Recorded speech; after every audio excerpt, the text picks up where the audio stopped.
ಪ್ರತಿದಿನ ಅನುಕ್ಷಣ ಈ ಜೀವನವ ಜೀವಿಸಿ ದಿನ ಪ್ರತಿಕ್ಷಣ ದಿನ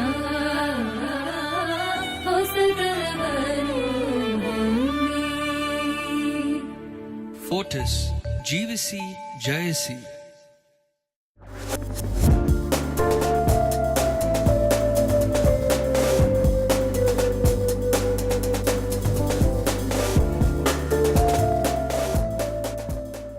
ಡಿಯರ್ ಫ್ರೆಂಡ್ಸ್, ನಾವಿವತ್ತು ನಿಮ್ಮ ಮುಂದೆ ಒಂದು ವಿನೂತನ ಕಾರ್ಯಕ್ರಮವೊಂದನ್ನು ಹೊತ್ತು ತಂದಿದ್ದೀವಿ. ಶುರುವಾಗೋ ಹೊಸ ಕಾರ್ಯಕ್ರಮಗಳೆಲ್ಲ ಹೊಸದು. ಬಿಡುಗಡೆಗೆ ಸಿದ್ಧವಾಗಿರೋ ಹೊಸ ಸಿನಿಮಾಗಳೆಲ್ಲ ತುಂಬ ಡಿಫ್ರೆಂಟ್ ಆಗಿರೋದು ಅಂತ ಅದನ್ನು ಮಾಡೋರು ಸಹಜವಾಗಿ ಹೇಳ್ತಾರೆ. ಆದರೆ ಅದರಲ್ಲೇನು ಹೊಸತನ ಇರೋದೇ ಇಲ್ಲ ಅಂತ ಅಂದ್ಕೊಂಡು ಈ ಪ್ರೋಗ್ರಾಮ್ನ ಮಾತ್ರ ಮಿಸ್ ಮಾಡಬೇಡಿ. ಹೆಲ್ತ್ ಇಸ್ ವೆಲ್ತ್, ಆರೋಗ್ಯವೇ ಭಾಗ್ಯ. ಊಟ ಬಲ್ಲವನಿಗೆ ರೋಗವಿಲ್ಲ. ಆರೋಗ್ಯಕ್ಕೆ ಸಂಬಂಧಿಸಿದ ಇಂಥ ಎಷ್ಟೋ ವಿಚಾರಗಳನ್ನು ನಾವು ಕೇಳ್ತಾನೆ ಬಂದಿದ್ದೀವಿ. ಆದರೆ ಯಾವುದನ್ನು ಅನುಷ್ಠಾನಕ್ಕೆ ತಂದಿರೋದಿಲ್ಲ. ಅದಕ್ಕೂ ನಮ್ಮದೇ ಕಾರಣ ಇದೆ. ಸಿಂಪಲ್, ಎಲ್ರಿ ಟೈಮ್ ಇದೆ ಇವತ್ತು ಅದನ್ನೆಲ್ಲ ಫಾಲೋ ಮಾಡೋಕ್ಕೆ. ಮನೇಲಿರೋರೆಲ್ಲ ಹೊರಗೆ ಹೋಗಿ ದುಡ್ದೇ ತಿನ್ನಬೇಕಾಗಿರೋ ಪರಿಸ್ಥಿತಿ. ಅಂತಹ ಪರಿಸ್ಥಿತಿ ಇಲ್ಲದೆ ಇರೋ ಇನ್ನೂ ಕೆಲವರು ಸುಮ್ಮನೆ ಕೂರೋದಕ್ಕಾಗಲ್ಲ, ಹೇಗೂ ಓದಿದ್ದೀನಿ, ಲೆಟ್ ಮೀ ಡೂ ಸಮಥಿಂಗ್, ಸ್ವತಂತ್ರವಾಗಿ ಬದುಕು ತೋರಿಸ್ತೀನಿ ಅನ್ನೋ ಹುಮ್ಮಸ್ಸಿನ ಭಾವ. ಇವುಗಳ ಸುಳಿಯಲ್ಲಿ ಸಿಲುಕಿ ನಮ್ಮದಲ್ಲದ ರೀತಿಯ ಬದುಕನ್ನು ಸಂತೋಷದಿಂದ ಅನುಭವಿಸ್ತಿರೋ ಸಮಾಜದಲ್ಲಿರೋರು ನಾವು.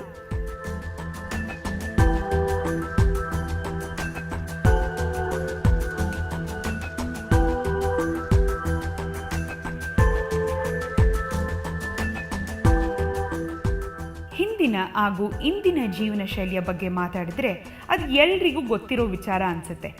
ಆದರೆ ನಾನು ನಿಮ್ಮ ಮುಂದೆ ಹೇಳಬೇಕು ಅಂತಿರೋದು ನಿಮ್ಮೆಲ್ಲರ ನೆಚ್ಚಿನ ಪ್ರೊಫೆಷ್ನಲ್ ಲೈಫ್ ಮತ್ತು ಅದರಿಂದ ನಾವೆಲ್ಲ ನಮಗೆ ಗೊತ್ತಿಲ್ಲದೆ ಮಿಸ್ ಮಾಡ್ಕೊಳ್ತಿರೋ ಅಮೂಲ್ಯವಾದ ಆರೋಗ್ಯದ ವಿಚಾರ. ಈ ಕಾಂಪಿಟೇಷನ್, ಪ್ರೊಫೆಷನ್ಸಿ ಲೆವೆಲ್ ಅನ್ನೋ ವಿಚಾರಗಳು ಚಿಕ್ಕ ವಯಸ್ಸಿನ ಮಕ್ಕಳಿಂದ ಹಿಡಿದು ಮನೆಯಲ್ಲೇ ಇದ್ದು ಮನೆ ನಿಭಾಯಿಸೋ ಗೃಹಿಣಿಯನ್ನು ಬಿಟ್ಟಿಲ್ಲ. ಅಷ್ಟೇ ಅಲ್ರಿ, ಇವತ್ತಿರೋ ಸಿಚುವೇಶನ್ನಲ್ಲಿ ಅದನ್ನು ಅವರು ಬಿಡೋದೂ ಇಲ್ಲ. ಹೀಗಿರುವಾಗ ನಮ್ಮ ಹಿಂದಿನ ಕಾಲದ ಕಾಯಿಲೆಗಳು ನಮ್ಮನ್ನು ಈಗ ಕಾಡ್ತಾ ಇಲ್ಲ. ಹೊಸ ಬದುಕು, ಹೊಸ ಅಲೆ, ಅದೇ ರೀತಿ ಹೊಸ ತರಹದ ಹೊಸ ಹೆಸರಿನ ಕಾಯಿಲೆಗಳು. ಅದು ಬಂದಮೇಲೆ ಇನ್ನೊಂಥರ ಜೀವನ.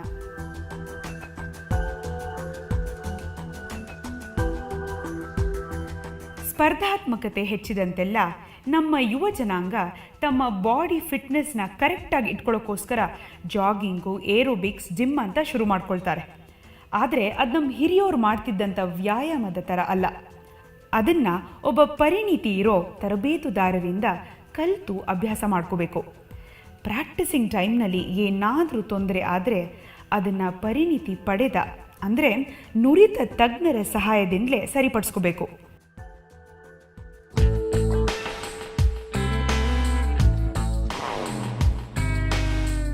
ಸಮಾಧಾನದ ವಿಷಯ ಏನಂದರೆ, ಅಂಥ ಪರಿಣಿತ ವೈದ್ಯರು ನಮ್ಮ ನಡುವೆ ಇದ್ದು ಸದಾ ನಮ್ಮ ಸೇವೆಗೆಂದೇ ತಮ್ಮ ಜೀವನವನ್ನು ಮುಡಿಪಾಗಿರಿಸಿದ್ದಾರೆ.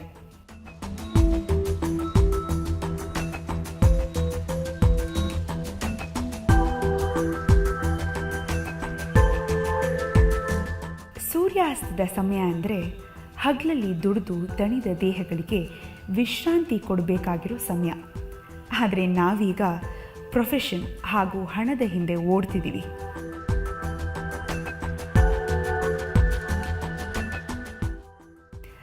ಮಲ್ಟಿನ್ಯಾಷನಲ್ ಕಂಪ್ನಿಗಳಲ್ಲಿ ಕೆಲಸ ಮಾಡಿಕೊಂಡು ಹಗಲು ರಾತ್ರಿ ಅಂತ ತಿಳಿದೇ ಇರೋಷ್ಟು ಬ್ಯುಸಿಯಾಗಿರ್ತೀವಿ.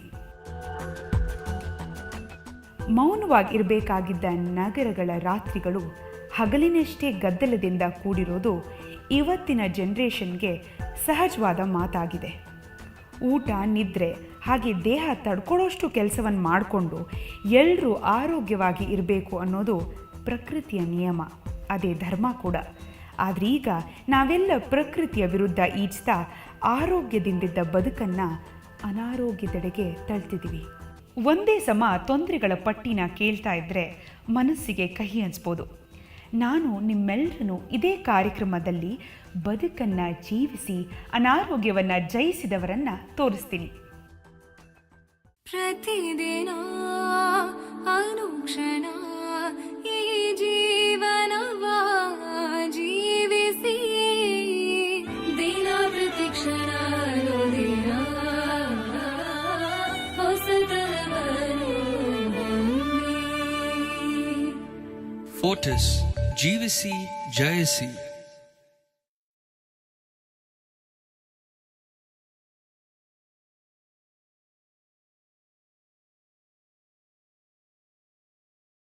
ಪ್ರತಿದಿನ ಅನುಕ್ಷಣ ಈ ಜೀವನವ ಜೀವಿಸಿ ದಿನ ಪ್ರತಿಕ್ಷಣ ದಿನ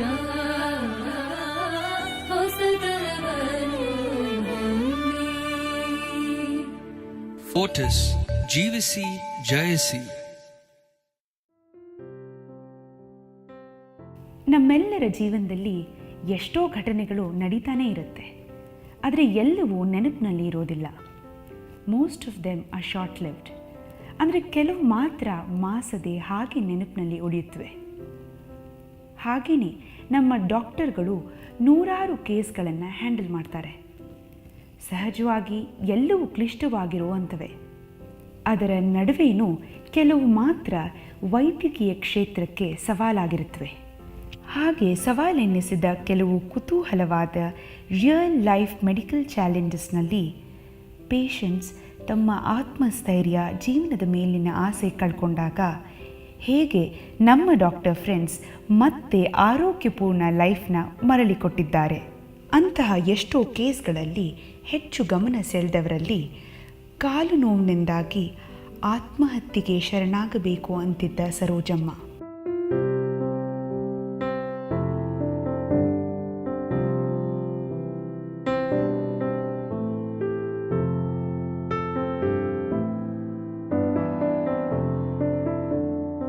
ನನಗೆ ತುಂಬ ಕಾಲು ಪ್ರಾಬ್ಲಮ್ ಆಗಿತ್ತು. ನನಗೆ ಬಾತ್ರೂಮ್ಗೆ ಯಾರನ್ನ ಒಬ್ರು ಕರ್ಕೊಂಡು ಹೋಗಿ ಬಿಡಬೇಕು, ಕರ್ಕೊಂಬಂದು ಮೇಲೆ ಬಿಡ್ಬೇಕಾಯ್ತು. ಕೆಳಗಡೆ ನಡೆಯೋಕ್ಕೆ ಆಯ್ತಾ ಇರಲಿಲ್ಲ. ತುಂಬವೇ ಕಷ್ಟ. ನನಗೆ ಜೀವನವೇ ಬೇಡ, ಏನಾರ ಮಾಡ್ಕೋಬೇಕಂತ ಪ್ರಯತ್ನ ಪಟ್ಕೊಂಡಿದ್ದೆ. ಒಂದೊಂದು ಅಜ್ಜಿಗೆ ಒಂದೊಂದು ಕಣ್ಣೀರು ಸುರಿದಿದ್ದೀನಿ. ಆಮೇಲೆ 6 ವರ್ಷದಿಂದ ಇಷ್ಟೊಂದು ಪ್ರಾಬ್ಲಮ್ ಇದ್ದಿದ್ದೀನಿ ನನಗೆ. ನಾವು ಎಲ್ಲೆಲ್ಲೋ ಔಷಧಿ ತಗೊಂಡು ಎಲ್ಲೂ ವಾಸಿ ಆಗಿಲ್ಲ. ಆಮೇಲೆ ನನ್ನ ಮಗ ಹೋಗಿ ಪೋಟಿಸಿಲ ನೋಡಿಕೊಂಡು ಬಂದ. ಇಂಥ ನಾರಾಯಣ್ ಡಾಕ್ಟ್ರ್ ಅವರೇ, ಅವ್ರದ್ದು ಅಂಥ ಇಂಥ ಕೈ ಇಲ್ಲೆಲ್ಲ ವಜ್ರದ್ದು ಚಿನ್ನದ ಕೈ ಅವ್ರು ಮಾಡಿದ್ದು.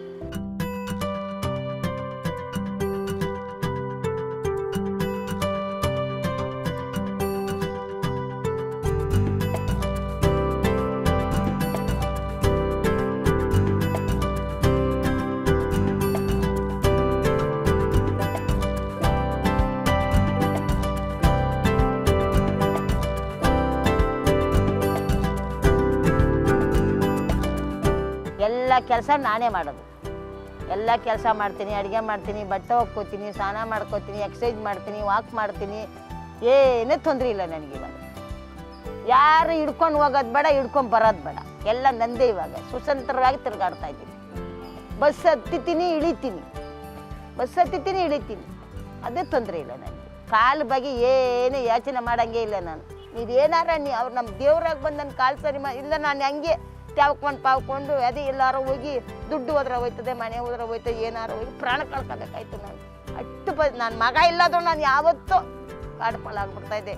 ಅವನು ಹೆಂಗಪ್ಪ ಬಿಟ್ಟು ಸಾಯೋದು, ಇಂಥ ಮಕ್ಕಳೆಲ್ಲ ಹೆಂಗೆ ಬಿಡೋದು ಅಂತ ಒಂಥರ ಭಯ ಬಂದ್ಬಿಟ್ಟಿತ್ತು. ಇವಾಗ ಏನೂ ಭಯ ಇಲ್ಲ. ನಾರಾಯಣ್ ಡಾಕ್ಟ್ರ್ ಇರುವಾಗ ನಮ್ಗೇನು ತೊಂದರೆ ಇಲ್ಲ.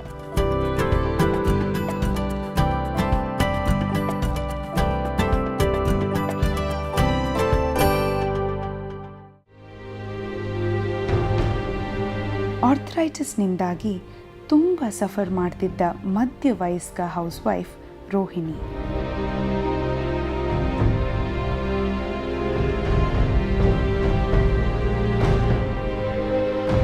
ನನಗೆ 2000ನಲ್ಲಿ ಅಥ್ರೈಟಿಸ್ ಶುರು ಆಯಿತು. ಆಮೇಲೆ ನನಗೆ ಎಲ್ಲ ಹೊರಗಡೆ ತೋರಿಸಿದಾಗ ನನಗೆ ಜಾಯಿಂಟ್ಸ್ ಪೇನು ತುಂಬ ಶುರು ಆಯಿತು. ನನಗೆ 2005 ತನಕನೂ ಹಂಗೆ ಆರಾಮಲ್ಲಿ ಮಾತ್ರೆಗಳು ತೊಗೊಂಡು ಆರಾಮಲ್ಲಿ ಇದ್ದೆ. 2005 ಮೇಲೆ ತುಂಬ ಕಾಲು ಬೆಂಡಾಗ್ತಾ ಹೋಯಿತು. ಇದೇನಪ್ಪ ಹಿಂಗೆ ಅಂತಂದು ನೋಡಿದಾಗ ಇಲ್ಲ ಡಾಕ್ಟ್ರ್ ಕೇಳಿದೆ ಹಿಂಗೆ ಮಾಡಿಸ್ಬೇಕು ಅಂತಂದರು. ನನಗೆ ಒಂದು ಕೆಲಸ ಕೂಡ ಮಾಡ್ಲಿಕ್ಕೆ ಆಗ್ತಿರ್ಲಿಲ್ಲ. ಅಡುಗೆ ಮನೆಯಲ್ಲಿ ನಾನು ಸ್ಟೂಲ್ ಹಾಕ್ಕೊಂಡು ಅಡುಗೆ ಮಾಡ್ತಾಯಿದ್ದೆ. ನನ್ನ ಮಕ್ಕಳಿಗೆ ಕೂಡ ನನಗೆ ರೆಡಿ ಮಾಡೋಕ್ಕಾಗ್ತಿರ್ಲಿಲ್ಲ ಸರಿಯಾಗಿ. ಕುಂಡ್ಕೊಂಡೆ ಎಲ್ಲ ಮಾಡ್ತಾಯಿದ್ದೆ. ನಾನು ಕಸ ಕೂಡ ಗುಡ್ಸೋಕ್ಕಾಗಲ್ಲ ನನ್ನ ಕೈಯಲ್ಲಿ.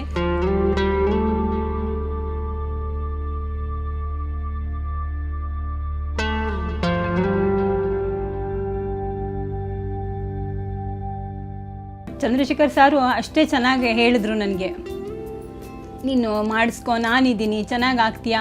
ನನ್ನ ಕಾಲು ಎಷ್ಟು ಬೆಂಡಿತ್ತು ಅಂತಂದರೆ ತುಂಬಾ ಬೆಂಡಿತ್ತು, ಅಂದರೆ ಕೆಳಗಡೆ ಟಚ್ ಆಗ್ತಾನೇ ಇರಲಿಲ್ಲ. ನನ್ನ ಕಾಲು ಫುಲ್ಲು ಬೆಂಡಿತ್ತು. ಆಮೇಲೆ ಆಪ್ರೇಷನ್ ಆದಮೇಲೆ ಈಗ ಸರಿಯಾಗಿದ್ದೀನಿ. 2 ಇಯರ್ಸಿಂದ ಆಪ್ರೇಷನ್ ಆಯಿತು. 2 ಇಯರ್ಸ್ ಆಗಿ ನಾನೀಗ ತುಂಬ ಚೆನ್ನಾಗಿದ್ದೀನಿ. ಹಿಂಗೆ ಆಗ್ತೀನಾ ಅಂತ ಅನಿಸಿತ್ತು ನನಗೆ.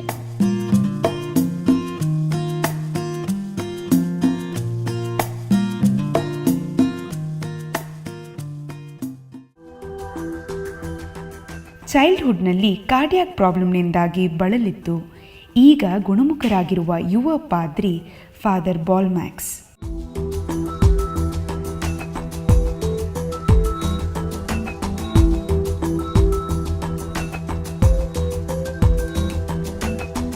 I was given a chance actually 20 years back when I was just 13, when my family doctor had informed my parents there is some problem with the heart, and probably it was ignored because I am an athlete right from my childhood.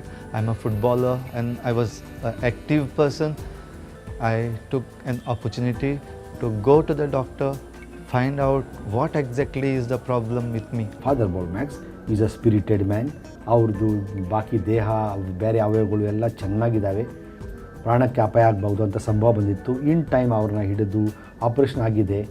ಅವ್ರ ದೇಹ, ಅವ್ರ organs ಎಲ್ಲ ಸುಸ್ಥಿತಿಯಲ್ಲಿ ಬಂದಿದ್ದಾವೆ. So ನಾವು Father Bolmax is in back as a normal individual. Stitch in time avoids many stitches further. Then you enjoy fruits like Father Bolmax. I would thank Dr. Javli and his team.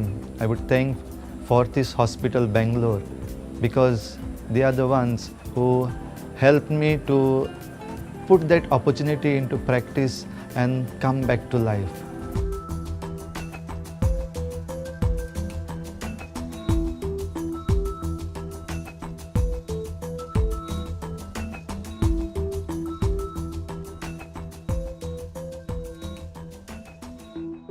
ಜೀವನ ಪರ್ಯಂತ ಸತತವಾಗಿ ದುಡಿದು ಕೌಟುಂಬಿಕ ಜೀವನದಲ್ಲಿ ಯಶಸ್ವಿಯಾಗಿ ಬದುಕಿನ ಸಂಧ್ಯಾ ಸಮಯದಲ್ಲಿ ಖುಷಿಯಿಂದ ಜೀವನ ಸಾಗಿಸುತ್ತಿದ್ದ SS ರಾವ್ನ ಕಾಡಿದ್ದು ಮಂಡಿ ನೋವಿನ ಸಮಸ್ಯೆ. ಟೋಟಲ್ ನೀ ರೀಪ್ಲೇಸ್ಮೆಂಟ್ ಆದಮೇಲೆ ವಿಜೃಂಭಣೆಯಿಂದ ನಾನು ಇನ್ನೊಬ್ಬರ ಮನೆಗೆ ಹೋಗ್ಬೋದು, ಅವ್ರು ನಮ್ಮ ಮನೆಗೆ ಬರ್ತಾರೆ. ನನಗೊಂಥರ ಹುಮ್ಮಸ್ಸು. ಯಾಕೆ ನಾನು ಮೊದಲಿಂದ ಬಹಳ ಆ್ಯಕ್ಟಿವು. ಅಲ್ಲಿ ಹೋಗೋದು, ಇಲ್ಲಿ ಹೋಗೋದು, ಮಠದಲ್ಲಿ ಪ್ರೆಸೆಂಟ್ ಆಗಿದ್ದೀನಿ, ಹಾಸ್ಪಿಟಲ್ ಇದಾಗಿದ್ದೆ. ಈಗ ಬರೋದ್ರಿಂದ ನನಗೆ ತುಂಬಾ ಒಂದು ಕೈ ಕಾಲು ನೋವೇ ಇಲ್ಲ, ಕಾಲು ನೋವೇ ಇಲ್ಲ, ಮನಸ್ಸು ಹಗುರ ಆಗಿಬಿಟ್ಟಿದೆ. I was unable to even climb the staircase. Today you see me doing a bench press and like any other person of my age or even much lesser than my age. ದೈಹಿಕ ತೊಂದರೆಗಳನ್ನು ನಿರಂತರವಾಗಿ ಅನುಭವಿಸಿ ವೈದ್ಯರ ಸಹಾಯದಿಂದ ಅದರ ವಿರುದ್ಧ ಹೋರಾಡಿ ಈಗ ಬದುಕನ್ನು ಮತ್ತೆ ಕಟ್ಕೊಂಡಿದ್ದಾರೆ. ಪ್ರತಿಯೊಂದು ರೋಚಕವಾದ ವಿಚಾರಗಳು. ಪ್ರತಿದಿನ ಅನುಕ್ಷಣ ಈ ಜೀವನವ ಜೀವಿಸಿ ದಿನ ಪ್ರತಿಕ್ಷಣ ದಿನ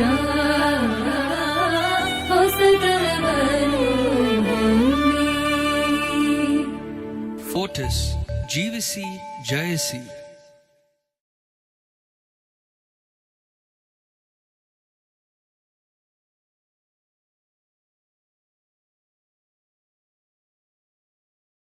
ಪ್ರತಿದಿನ ಅನುಕ್ಷಣ ಈ ಜೀವನವ ಜೀವಿಸಿ ದಿನ ಪ್ರತಿಕ್ಷಣ ದಿನ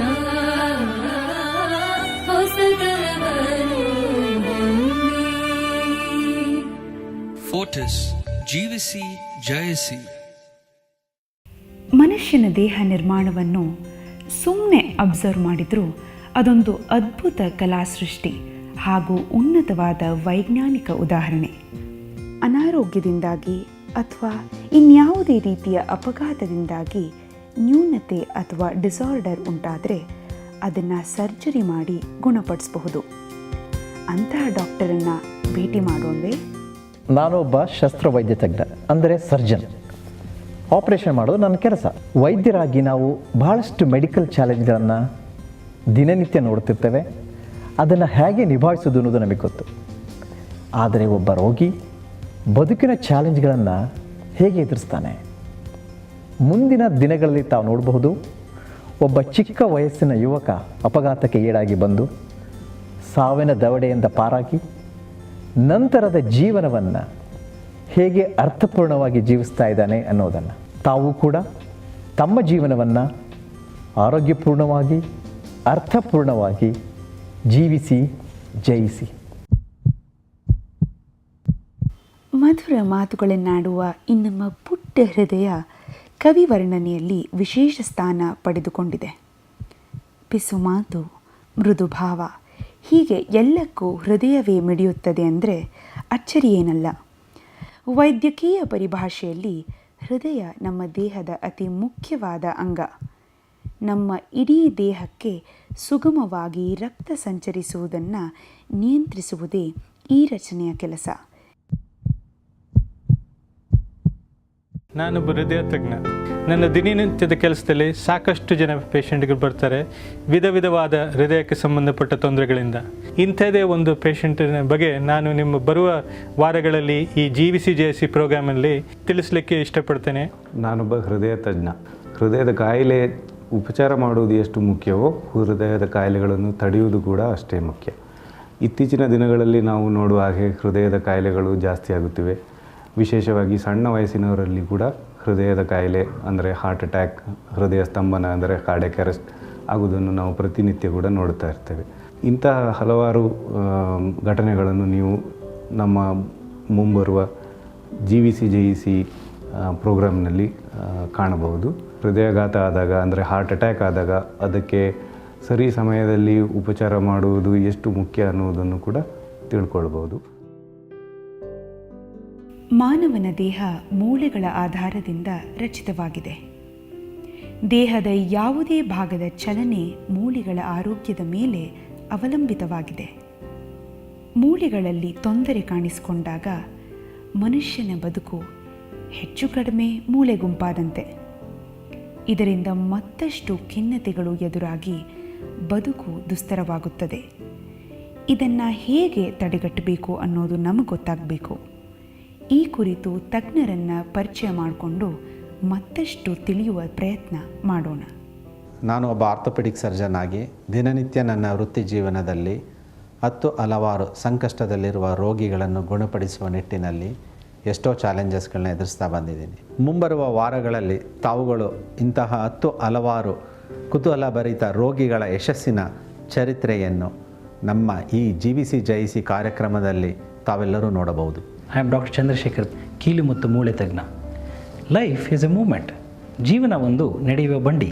ಆ ಬಂಡಿಗೆ ಚಕ್ರಗಳು ಅತ್ಯಮೂಲ್ಯವಾದದ್ದು. ಆ ಚಕ್ರಗಳ ಸ್ವರೂಪವೇ ನಮ್ಮ ಕೈಕಾಲುಗಳು. ನಡೆಯುತ್ತಿರುವ ಕಾಲುಗಳು ಇದ್ದಕ್ಕಿದ್ದ ಹಾಗೆ ನಿಂತರೆ ನಮ್ಮ ದಿನನಿತ್ಯ ಚಟುವಟಿಕೆಗಳನ್ನು ನಾವು ಮಾಡಿಕೊಳ್ಳಲು ಕಷ್ಟವಾದರೆ ಜೀವನ ಎಂಥ ವಿಪರ್ಯಾಸ. ಇಂತಹ ಎಷ್ಟು ವಿಪರ್ಯಾಸಗಳಿಂದ ಪಾರಾಗಿ ಜೀವನದ ರೇಸ್ಗೆ ಸಿದ್ಧವಾಗಿರುವ ನಮ್ಮ ಕೆಲ ಪ್ರತ್ಯಕ್ಷ ಸಾಕ್ಷಿಗಳ ಸಕ್ಸಸ್ ಸ್ಟೋರಿಯನ್ನು ನಾವು ಈ GVC ಕಾರ್ಯಕ್ರಮದ ಮೂಲಕ ಪರಿಚಯಿಸಿಕೊಡುತ್ತೇವೆ. ನಾನು ಡಾಕ್ಟರ್ ನಾರಾಯಣ್ ಹುಳ್ಸೆ, ಫೋರ್ಟಿಸ್ ಹಾಸ್ಪಿಟಲ್ನಲ್ಲಿ ಆರ್ಥೋಪೆಡಿಕ್ ಮತ್ತು ಜಾಯಿಂಟ್ ರಿಪ್ಲೇಸ್ಮೆಂಟ್ ಸರ್ಜನ್ ಆಗಿ ವರ್ಕ್ ಮಾಡ್ತಾ ಇದ್ದೀನಿ. Life is mobility. ಆದರೆ ಆರ್ಥ್ರೈಟಿಸ್ನಂಥ ಒಂದು ತೊಂದರೆಗಳಿಂದ ಸಫರ್ ಪಡುವಂತಹ ಜನರಿಗೆ ನಡೆದಾಡುವುದೇ ಒಂದು ಮುಖ್ಯ ತೊಂದರೆ. ಜೊತೆಗೆ ನಮ್ಮ ದೇಶದಲ್ಲಿ ಹಲವಾರು ರೀತಿಯ ಮೂಢನಂಬಿಕೆಗಳಿಂದ, ತಪ್ಪು ಕಲ್ಪನೆಗಳಿಂದ ಜನರು ವಂಚಿತರಾಗ್ತಾ ಇರುವಂತಹ ಸಂದರ್ಭದಲ್ಲಿ ಈ ಕಾರ್ಯಕ್ರಮ ಒಂದು ಮೆಡಿಕಲ್ ಎಜುಕೇಷನ್ ಅಂದರೆ ನಿಮ್ಮ ತಪ್ಪು ತಿಳುವಳಿಕೆಗಳನ್ನು ಹೋಗಲಾಡಿಸೋದಕ್ಕೆ ಸಹಾಯ ಆಗುತ್ತೆ ಅಂತ ಅಂದ್ಕೊಂಡಿದ್ದೀವಿ. ಹೆಲ್ದಿ ಮತ್ತು ಲಾಂಗ್ ಲೈಫ್, ಇದಕ್ಕಾಗಿ ನಾವು ನಿಮ್ಮ ಜೊತೆ ಸದಾ ಇರ್ತೇವೆ. ಆರೋಗ್ಯ ಮಾನವನ ಒಂದು ಅವಿಭಾಜ್ಯ ಅಂಗ ಮತ್ತು ಬಹಳ ಅತ್ಯಮೂಲ್ಯವಾದಂಥದ್ದು. ಇದನ್ನು ಪರಿಪೂರ್ಣಗೊಳಿಸುವ ನಿಟ್ಟಿನಲ್ಲಿ ನಾವು ಸದಾ ನಿಮ್ಮೊಟ್ಟಿಗಿರುತ್ತೇವೆ. ನಿಮ್ಮ ಹೃದಯದ ಆರೋಗ್ಯವನ್ನು ಕಾದಿರಿಸಿಕೊಳ್ಳುವ ನಿಮ್ಮ ಪ್ರಯತ್ನದಲ್ಲಿ ನಾವು ನಿಮ್ಮ ಜೊತೆಗೆ ಸದಾ ಇರುತ್ತೇವೆ. ರೋಗಮುಕ್ತ ಜೀವನಕ್ಕಾಗಿ ನಾವು ನಿಮ್ಮೊಂದಿಗಿದ್ದೇವೆ. ನಿಮ್ಮ ಯಾವುದೇ ರೀತಿಯ ತೊಂದರೆಗೆ ಪರಿಹಾರ ಒದಗಿಸಲು ಸದಾ ನಾವು ನಿಮ್ಮೊಂದಿಗಿದ್ದೇವೆ. ತಮ್ಮ ಬದುಕಿನ ಮಿತ್ರರಾಗಿ ಸದಾ ನಾವು ನಿಮ್ಮೊಡನೆ ಇರುತ್ತೇವೆ. ದಿನ ಪ್ರತಿಕ್ಷಣ ರುದಿನ ಹೊಸತನವನ್ನು ಹೊಂದಿ. ಫೋರ್ಟಿಸ್ ಜೀವಿಸಿ ಜಯಿಸಿ. ಆರೋಗ್ಯಕ್ಕೆ ಸಂಬಂಧಿಸಿದ ನಿಮ್ಮ ಯಾವುದೇ ಪ್ರಶ್ನೆಗಳನ್ನು ನಮ್ಮ ಇಮೇಲ್ಗೆ ಬರೆದು ಕಳಿಸಿ. ನಮ್ಮ ವೈದ್ಯರು ನಿಮ್ಮ ಸಂದೇಹಗಳಿಗೆ ಸೂಕ್ತ ಉತ್ತರ ನೀಡುತ್ತಾರೆ. ಪ್ರತಿದಿನ ಅನುಕ್ಷಣ ಈ ಜೀವನವ ಜೀವಿಸಿ. ದಿನ ಪ್ರತಿಕ್ಷಣ ರುದಿನ ಹೊಸತನವನ್ನು ಹೊಂದಿ. ಪ್ರತಿದಿನ ಅನುಕ್ಷಣ ಈ ಜೀವನವ ಜೀವಿಸಿ. ದಿನ ಪ್ರತಿಕ್ಷಣ ರುದಿನ ಹೊಸತನವನ್ನು ಹೊಂದಿ. ಫೋರ್ಟಿಸ್ ಜೀವಿಸಿ ಜಯಿಸಿ.